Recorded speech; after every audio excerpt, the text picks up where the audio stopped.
amazing viewers. Thank you so much for joining me on my program once again. I appreciate you wherever you are connecting from. If you have not subscribed to my channel, please kindly subscribe to my channel. Click the notification bell so that you'll be notified each time I upload a video.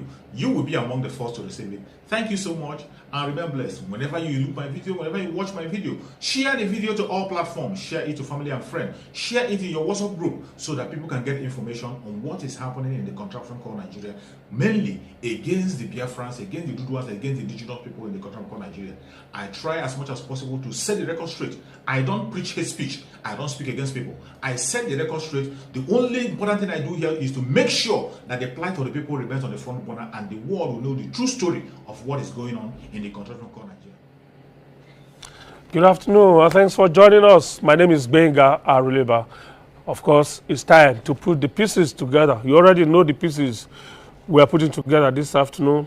Is the pieces coming off from the decision of Justice Iyang Eko of a Federal High Court here in Abuja, which said the defection of Governor Dave Umahi and his deputy to the All Progressive Congress is unconstitutional and both men have lost their seats. And of course, this judgment also applied across board to some members, I think about 16 members of the Ebonyi State House of Assembly, who at that time also cross-carpeted from the PDP to the APC, along with Governor Dave Umahi. Our guest is here, Charles Njukwe, will be helping us to put the pieces together this afternoon. Charles, good to see you. It's been a very long while on this program. It's my pleasure to be here again. Thank you so much, brother. Yeah. All right, let's address the fallouts first. Then we'll come back to the substance of the issue. First fallout, let me bring us to speed about the latest developments, which is that Governor Dave Umahi and his deputy, Eric Kelechi Igwe, have appealed the judgment of Justice Iyang Eko. The appeal was filed yesterday by their lawyer, Mr. Chukwuma Machuku Ume, a senior advocate of Nigeria. And he also, that's Mr. Chukwuma Ume, also filed a separate appeal on behalf of the 16 members of the Ebonyi State House of Assembly who were similarly affected by Justice Iyang Eko's order. The appeal is predicated on 8 grounds. There are 8 grounds of appeal, and it's predicated mainly on the fact that there is no clear provisions in the 1999 Constitution for the removal of the appellants. The appellants in this case will be Governor Dave Umahi and his deputy, and in the separate appeal, it will be the 16 members of the Ebonyi State House of Assembly. The appeal is also predicated on the Federal High Court is robbed of jurisdiction because the matter is outside the purview of a court. And of course, the third ground is that the learned justice of the learned judge erred by relying on Section 68 and Section 109 of the Constitution of the Federal Republic of Nigeria, as well as Section while refusing to rely on Section 285, subsection 13 of the Constitution. We'll be looking at what these sections provide for. But Charles, that is the latest development. The people affected by these orders have appealed.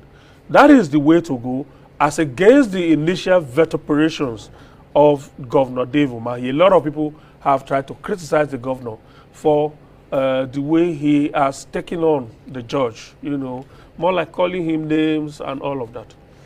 Undoubtedly, Governor Dave Umahi crossed the red lines when he took his position and began to run down not only the judge, the court, and perhaps the judiciary, by extension the judiciary.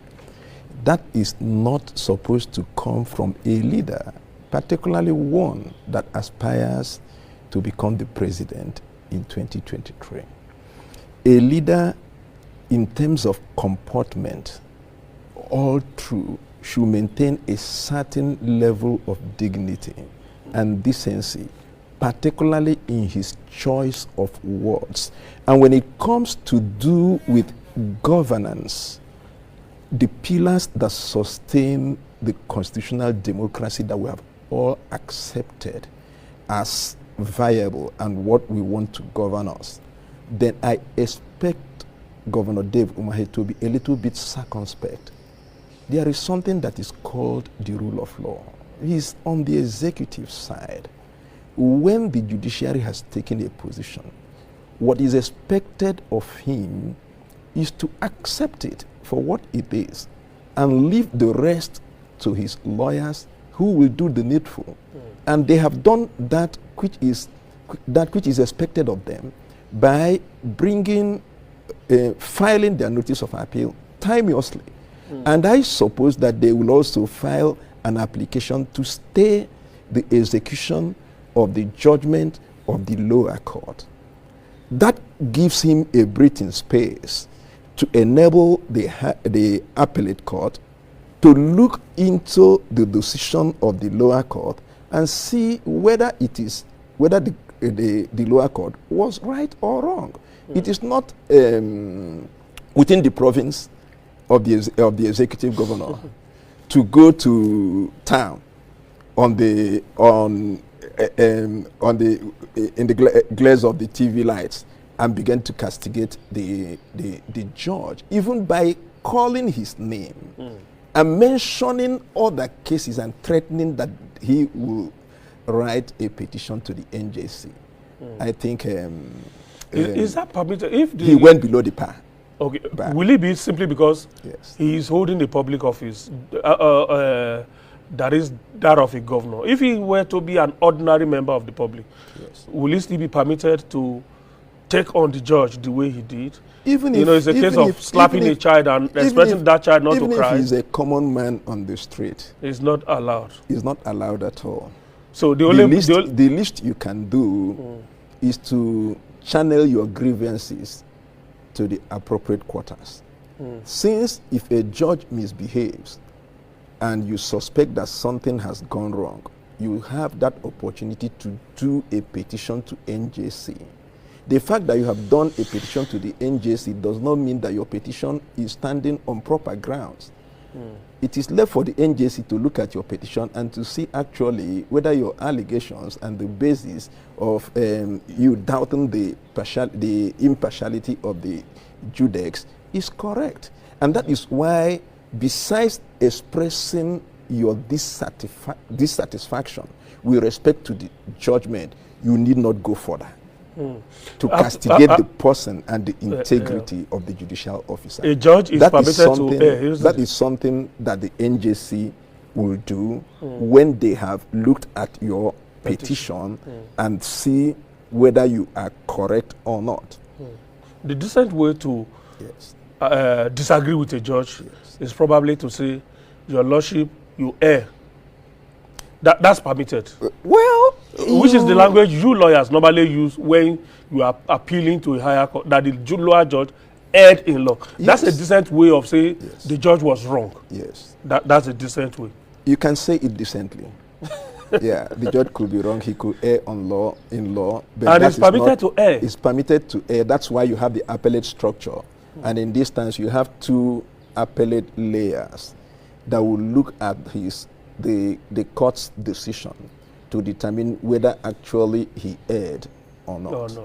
So it's better, in the light of the rule of law, what we have accepted for ourselves, to stick to the procedure. That's the reaction on the part of the governor, and probably by extension on the part of the APC. Let's flip the coin and see what has been the reaction. Just few hours after the judge delivered this judgment, the PDP also initiated some series of actions. One was to send the names of replacements for the governor and deputy governor straight to INEC. But they didn't do anything about the other 60 members of the House of Assembly. Probably they were still compiling the names. But on the part of the PDP, was that also a right decision to take? Not at all. Why not? The decision made certain orders. And one of those orders is that PDP has the option to send names that will replace the governor and the deputy governor. They are merely acting on the orders of the court. Mind you, that order is subsisting and valid until set aside. Yes, that order, every person has the capacity to obey that order, particularly the beneficiaries of that order, until there is an order saying stay execution. An order nullifying that order. So on the part of PDP, that is what is expected of them. If you have won a victory, you take benefit of your victory. You take steps to actualize your victory. There's nothing wrong in it. Was the step the PDP took, was it in conformity with that order? Because one, I've been trying to find out the status of the persons they nominated. Yes. They nominated, what's his name now? A member of the State House, a member of the National Assembly, Iduma Enwo Igariwe, who's a member of the House of Reps, and they nominated one, what's his name now? One Fred Udogo, Yes. to be his deputy. Let's look at these two within the context of the judgment, within the consequential orders made by Justice Enwo, which is that the PDP should nominate those who should. And I've been wondering, yes, would the PDP just be okay to just nominate just any other persons? Well, when you look at that order, Yes. the way I'm trying to look at the enforceability of the order itself. You will find out that the order did not leave PDP with any idea or procedure as to how to select and who to nominate. Okay. The order just said nominate and send names. To that extent, what the PDP had done cannot be attacked, cannot be faulted. But when you want to posit it in the light of the law and in the light of what ought to be, if a governor and a deputy had been sacked because they lost, because their votes no longer count, and that the votes no longer count for them, and that those votes now count for the political party. Yes. If you ask me my opinion, I would have thought that the contestants, the ones that contested with the governor on the platform of PDP, would have been the persons that should inherit. Contested with the governor how? At the primaries or in the main election? No. Okay, yeah. I have forgotten the fact that it was even the governor and the PDP that exactly. He was the PDP. Yes, so yes, he was the PDP. So that leaves a vacuum. What one may suggest is the conduct of primaries, but there is no provision for primaries anymore because exactly. the primaries we're talking of an election that ended. Election had ended, and so the order itself is what PDP ought to comply with. Which is when you look at, which is just bring pick men, any other person. pick men, yeah, bring candidates. It is not left for the PDP to decide the criteria they will use in selecting the candidates. But when you look at the way the order now, how it's the things surrounding the enforceability of that order, that will also give you an indication. We create a new problem, yes, it? An indication as to actually whether that judgment, the final orders, were actually correct or not. Or were enforceable. Because I've been wondering, suppose like the PDP had picked those two gentlemen, a member of the House. Suppose he had not taken part in the last election in 2019 for the office of governor, not for the office he's holding now, because he's a member of the House of Reps. And one can safely guess that he probably took part in the 2019 election for the purposes of the House of Reps election and not the governorship election. And I'm looking at another section of another law that would probably have been kicked in here by an attempt to enforce this judgment. That is the Electoral Act. There's a clear provision of the Electoral Act 2010, as amended, Section 144, to the 141, to the extent that nobody who had not taken part in all processes of the election to a particular office can be declared winner of that office. And I'm wondering whether it will be lawful for this honorable member of the House of Reps to simply walk into the office of Governor of Ebonyi State now based on the attempt to enforce the judgment of Justice Equal. Well, when you look at the judgment, you will find out that it creates a different scenario. We are not now talking about the electoral process. Assuming it was a complete process of election that kickstarts with primaries, nomination, election, and declaration of election. Section 141 would properly kick in. Right? But we have a situation where after election had been conducted, candidates declared, the governor and the deputy governor defected, and the judgment is now saying their defection is unconstitutional. And by virtue of the unconstitutional nature of their defection, they have lost their position. Assuming the judgment is correct, right? I do not think that Section 141 can kick in. Right? Assuming the judgment also is correct, what will determine what is going to happen is the consequential orders. But another thing, another caveat is, are the consequential orders also predicated on the law?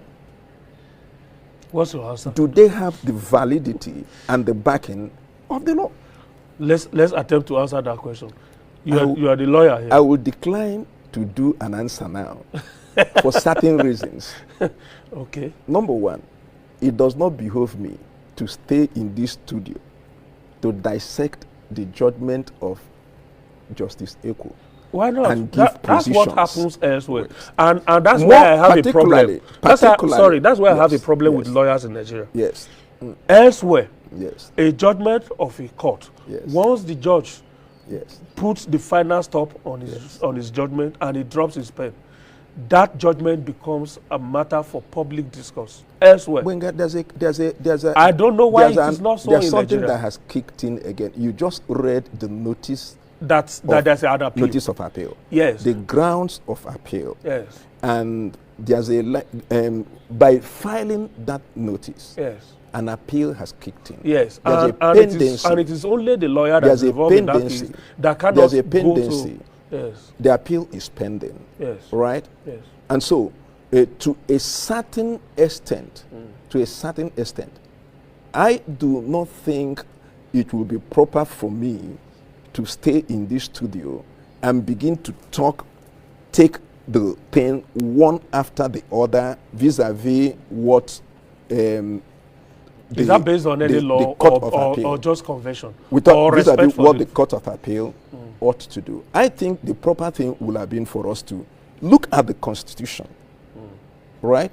Okay. Look at the fallouts. Okay. And we'll see look at the Constitution because it's not actually yes. what are the bases for some of the things that have happened. Okay. Okay? All right. And from there, the public will be informed. Every person will be in a better position to take it. Let's try and do that. Yes. The judge raised some. First of all, this case was based on interpretation of section 16. Is it 161 or 61 of the Constitution? Section 68. That's what the PDP predicated is on, which is that section 68 of the Constitution, which talks about the consequences for decamping from a political party. And then the second ground, of course, is between the political party and the candidate, who owns the votes. Okay. These are the issues, aren't they? Do you have your section 68 here? Of the Constitution? Yes. What does it say? Section 68.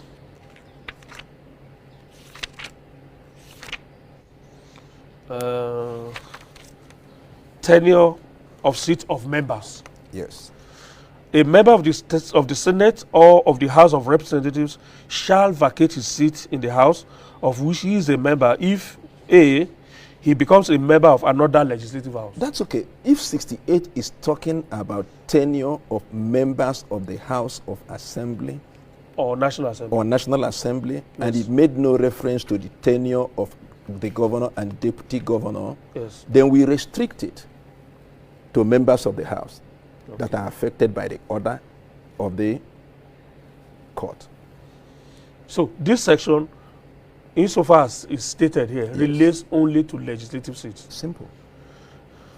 There are no other provisions in the Constitution like this Yes. that regulates what happens when it has to do with the governor, governor. or deputy governor. Certainly. And this provision, this section 68, is the only section relating to how to remove a member of a legislative assembly. On the grounds of cross-carpeting Yes. or defection. No, this section entirely, because there are other sections relating to how to also remove him for other reasons. Other reasons. So, but this section relates on how to remove a member of a legislative house. Yes. And if you go to the executive, the sections relating to the executive, it also provides for how to remove a member of the executive. And it talks about impeachment and all of that.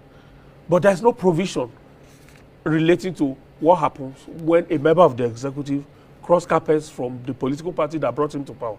Yes. So to that extent, can we assume that there's no provision in the Constitution, no clear provision Wenga, in the Constitution relating to The cross-carpeting? truth about it, you have the Constitution before you. Yes. There is no express provision like that of the National Assembly or that of the House of Assembly that makes provision as to what will happen when a governor defects with his deputy. No express provision in the Constitution. And if that is the case, we will have to reduce ourselves to what the Constitution says.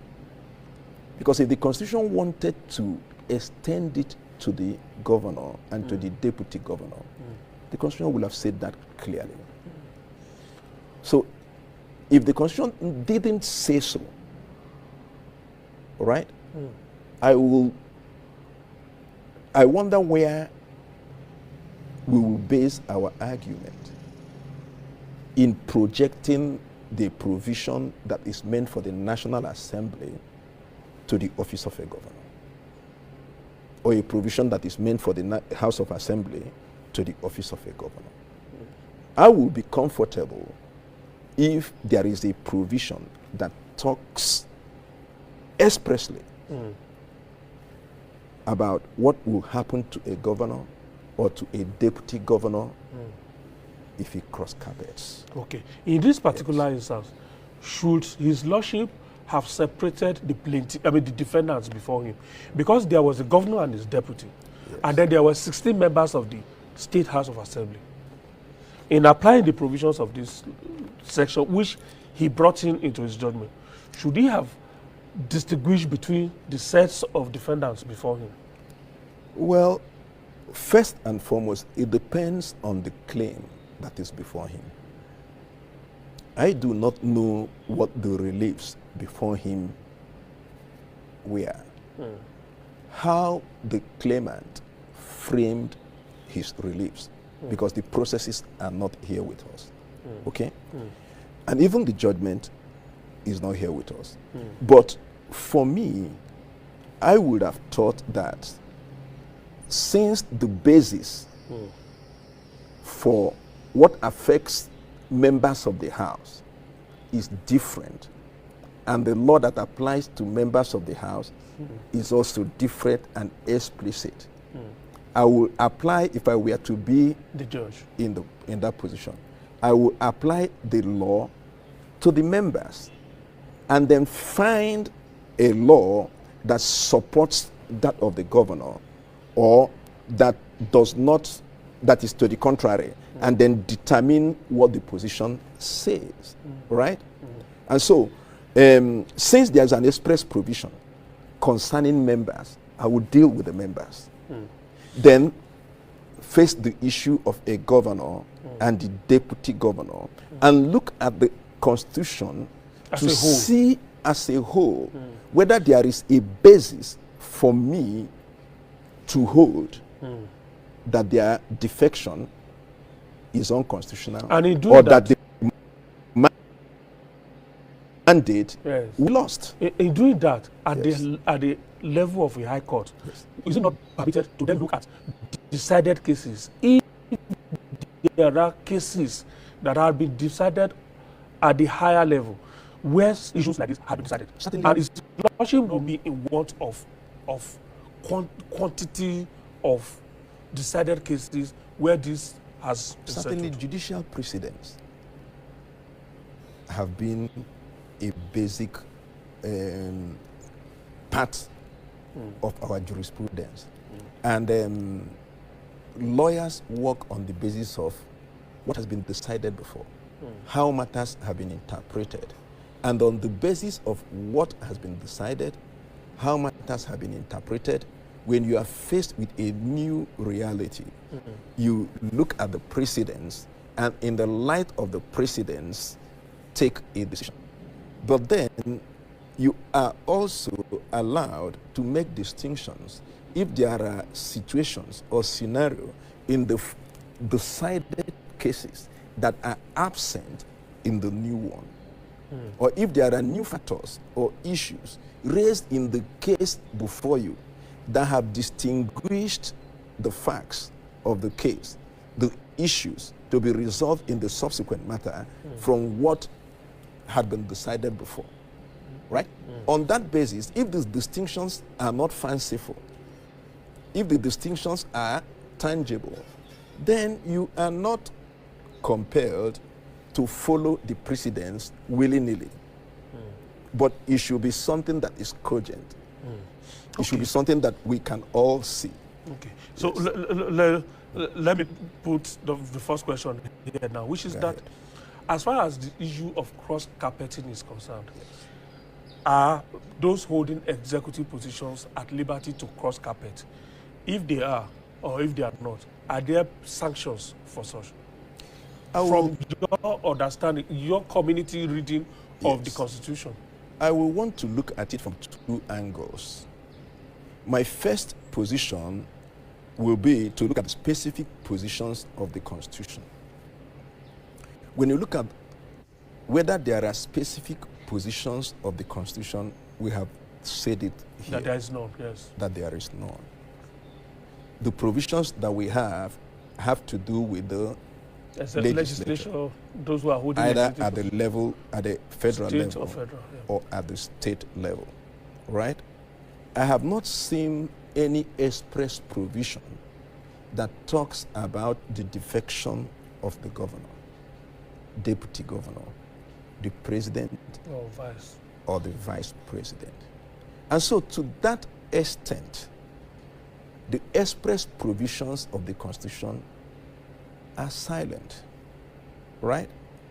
But when I want to look at it from the other side, which is what is out there, what most people are contending with, the process of selecting political leadership, the process of nominating candidates, the process of sponsoring candidates to election. When a candidate is sponsored to an election, and at the end of the day, victory is declared, is that victory a personal property of the candidate? Is that a personal property of the political party? Are the electorates also involved? Because in all of this fight, we have a situation where PDP says it's our personal property. So we can do whatever we like with it. You don't abuse it. We now have a situation where the guys are on the side of the governor say no. There have been subsequent judgments that said it's not party votes don't belong to alone. party. It doesn't belong to the party. Yeah. That it is the personal property of the Candidate. Can that be true? When you talk about, because I don't understand this concept of ownership of votes. Can we really look at our law and say that votes that have been cast in an election is the personal property of the candidate or that of the political party? You have not bothered to ask the electorate who are the people that actually voted, what is their position, right? And so that's why I said that when you look at the entire Constitution and you ask yourself, if in terms of a nomination, a political party cannot do without a candidate. Yes. A political party cannot nominate itself in an election. As a party. As a candidate. As a candidate in an election. Yes. That is what played out in Zamfara State. Yes. Because they did not do primaries and the name of the political party was on the ballot board. Yeah. Ballot paper. Yeah. At the end of the day, the Supreme Court said no. You didn't have a candidate. You don't have a so candidate. You were not qualified for and that. Therefore, you are not qualified. You were not in the election. Yes, you were not in so the any election. votes for you were wasted votes. Wasted. Okay. Can a candidate also conduct an election without a political party? The answer is no. Okay. What it then means is that it takes the two, just like in a coin or in a currency, there are two sides of it. And any coin that has only one side if it has one side, it's counterfeit. It's counterfeit. Right. So this idea of the vote is my own, or the vote is that of the candidate, I must tell you the truth. I don't understand it. I have read some of the judgments that made statements like that. Are they judgments of superior courts? Yeah, there are judgments of the Superior Court. Because let me read to you one of such judgment. It was it's a court of it's a Supreme Court judgment. Okay. And the Supreme Court was considering the effect of Section 141D. That's the amendment to the Electoral Act to cure what happened in Kogi State. That's the Arabelo versus Audu versus Wada Faleke issue. Wada Faleke Bello. That was what led to that amendment to the Electoral Act. And this was how the Supreme Court interpreted it. For a person to, am I reading from the right place? Okay. For a person to be governor, he must have participated at all stages of the election. This includes primaries and the general elections. And then the court has the question: do votes belong to political parties or candidates? And the court brought in Section 221. Yes. A political party, the court brought in that section now, and then gave it this interpretation: a political party canvasses for votes on behalf of the candidate. So it's an agent of the candidate in gathering votes. That's how the Supreme Court interpreted the political party is a mere agent of the candidate, is soliciting for votes. The Electoral Act requires the candidate with the highest number of votes to be declared winner, and not the political party to be declared as winner. So the law only contemplates a national person. I'm still reading, paraphrasing the word Apex concern. So the law only contemplates a national person to be declared and returned as a winner of an election, and not a political party. Benga, this is not new. You know, I was with you on one of the focus programs during the Amechi situation. And you know my stand on that. My stand on that was that a person that was not presented to the electorate, that had gone through all the stages, will not turn out, not under any guise, become the victor in that electoral process. That had always been my stand. And I am grateful to God that subsequently an attempt had been made to modify the position of the Supreme Court. By bringing in Section 141. But even at that, when we pursue what the case at the FCT, Federal High Court had thrown up, based on the narrow reading of section 141, we will miss the purport of that decision. Because 141 is talking about persons that have gone through the stages of the election. Right? And it's also, if you have not gone through the stages of the election, there is no way you will be declared victory. Then section 221 now kicked in, right? Yeah. To determine these votes, where do we put it? If we want to say actually where these votes belong, that's where 221 came in. But before 221 was interpreted in Wada or Faleke or even CPC and Ombugadu. Yes. Those are the latest. Yes. After Abechi. Before they were interpreted, it had been an equivalent of 221, that is 201 in the 1979 Constitution, was interpreted in Okafor and MPP. Yes. And one of the RBK Okafor and MPP. And one of the justices of the Court of Appeal said that the implication of 221 now, no, in that one is I think either 220 or 201, is that the right to nomination is a political right that belongs to a party. Yeah. Right? So if we progress it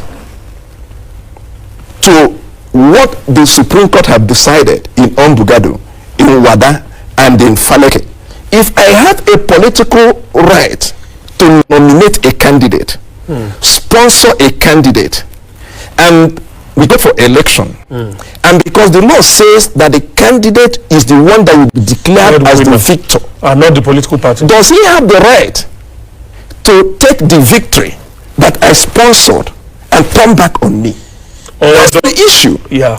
Or does the right of the political party end as just sponsoring for vote and for the candidates and nothing more? That's the issue. That's why I said I will not want to be boxed into the narrow conscript of section 141 and how it has been interpreted by the Apex Court. By the Apex Court.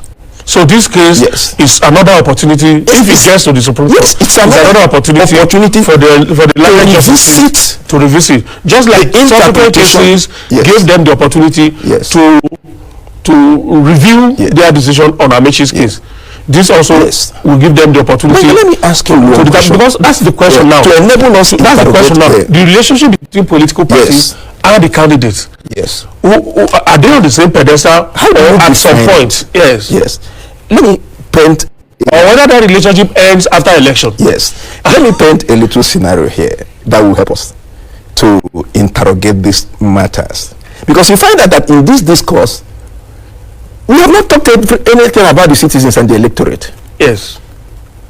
We have treated them as if they are inconsequential. And I'm going to ask you, when the citizens gather to vote for candidate A, because he belongs to candidate B, belongs to political party B, and at the end of the day, the election is won. Who owns the mandate? Because that's the issue. Is it the people? Is it the political party? Or the candidate? Can the candidate, in all honesty, hold a mandate as a leader, hold a mandate that the citizens had given to him on the basis of certain conditions? You approached us. That is a contract. You told us you belong to a party. And we accepted it. You guaranteed us that when you are there, these are the things you are going to do. And we said fine. And they wanted to be there, and they voted. That's a social contract. And they saw party B and candidate B that time, and they don't want. And they rejected and voted for you. Yes. To that extent, aren't you again indirectly also beginning what the Apex Court did in cases like Bayelsa and Zamfara State, where in Zamfara, for instance, over 500,000 people had said that this is the candidate and the political party that we are voting for in an election. And then about 130,000 or so people said this is the party we are voting for. About whatever strange coincidence. At the end of the day, the court nullified the election of that person and then declared the vote of over 500,000 people as wasted votes. So in other words, in the state now, you are having a situation where it is the minority that had put in place a governor. How do you, what's your comment on that? Because I've not seen you since all those things started, also let me tell you my position about that. Yes. Yeah, there are procedures prescribed by the law for doing certain things. You didn't follow the procedure. And you want to take benefit of what the procedure gives. That is the problem of APC in Zamfara. And so we cannot use APC case in Zamfara on one side to analyze the present scenario that played out in Ebonyi. What played out in Ebonyi is a situation where a candidate who had a contract with the electorate and his political party too, because sponsorship is an endorsement by the political party. Emotional investment is an endorsement and investment. We are presenting you to the public. That's what nomination is. Yes. And we are standing to guarantee that this one can deliver the goods. That's the scenario we have in Ebonyi State playing out. That's an investment. Yes, it's an investment by the people. Yes, by the people. In mutual alliance with the party plus the candidate. Victory is declared and you pick the mandate because 141 and subsequent cases in Bugado says that victory belongs to you, to the individual, and you turn back on the electorate. I am thinking that a provision, the electorate should be allowed to call you back and say bring that mandate. We have it for again, we have it for the legislature. I am thinking that we have the provision for recall, and it is for things like this. Yes. You see, because if you, even the section 60, what was it that we read in that time, we didn't read it to the end because it is not even a straightforward thing for where a member of the legislature has cross-carpeted. Yes. It takes the impartiality of the presiding officer to say, because we have cross-carpeted, I am declaring your seat vacant. And that's why we have seen it happen in different legislative houses, and nothing has happened to those members because the presiding officers always have interest. But I think the challenge we have in this country is that the political elites who occupy positions have blackmailed us, playing roulette with us. Yes. And they are holding us at the jugular to do whatever they want to do. Fortunately, I was opportune to submit a memorandum for the electoral the past review for different 2 or 3 different organizations. And the stand we took on this issue of cross-carpeting is the law should be explicit. It should not be left to the decision of the presiding officer. If you have cross-carpeted and there is no division, any member of the public who wants to enforce the Constitution, just like any member of the public can enforce your disqualification. If INEC has published your name and they find out that you do not qualify, any member of the public, it doesn't have to be a candidate, can approach a court and say this man is not qualified by virtue of what he has declared. And I am of the view, because that is what will give the citizens instead of giving that power to the citizen, because of the rigors involved. How many people, how many citizens will have the money to start going to court? No, we are ready. People like us are ready to. Is it possible to give INEC that power? Change, turn around what we have in the Constitution now. You know, because what we have in the Constitution now is that the presiding officer will write to INEC to tell INEC that I have declared the seat of this person vacant because it cross-carpeted. It will write to INEC. Can we change it so that it is INEC that will write to the presiding officer that the seat of this man is vacant because he has crossed carpet. Because at all times, because at all times it is INEC that is monitoring developments within the political parties, and is in a position to know whether a political party has crisis or not. Can we also push it further that it should not be at the discretion of INEC? That when members of the public of a certain number from your electorate put up a petition to INEC and say do this because these conditions have not been met, there, INEC must act. The reason is because in all of this discourse, you find out that the electorate is shortchanged. He goes there, casts his vote, and walks back, and the guys are there playing roulette, doing whatever they want to do, and nobody falls back on him. There's so much to discuss. So much to discuss on this issue, Charles. Yes. We'll keep our eyes on this because, again, there was a proposal to cure this defect in the constitution, which is to bring the governors, deputy governors, president, and vice president under the same purview, such that if any of those office holders cross carpets, he will also be caught in the same way. But the lawmakers said no to it, and it was one of the bills that was defeated last week. And you just what kind of people we have in the National Assembly for God? That's the conspiracy, because you can see the way they move. After you have spent your tenure as a governor, you move over to the house as a senator. Then after you have finished as a senator, you now want to be a minister. To be a minister. Then after you have become a minister, you come back to contest for presidency. All right, we have a lot to talk. We'll keep our eyes on what is happening. Thank you so much for the bit that we have been able to do now. Thank you so much, Charles.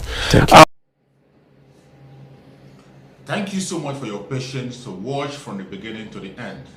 I hope you have learned something from the video you have just watched. The video you have just watched is to bring information to your doorstep and for educational purpose. It is not to demonize anybody. Let us watch continuously and see who can be able to make a sense out of every nonsense we are seeing. We must continue. We move. It doesn't matter what they do. It doesn't matter what they say. They will kill us. We will kill them. At the end of the day, Biafra is here. Thank you for watching. If you have not subscribed to the channel, please kindly subscribe to the channel. Click the notification bell so that you're notified each time I upload a video. You will be among the first to receive it. Thank you, and remain blessed. Bye-bye. See you again.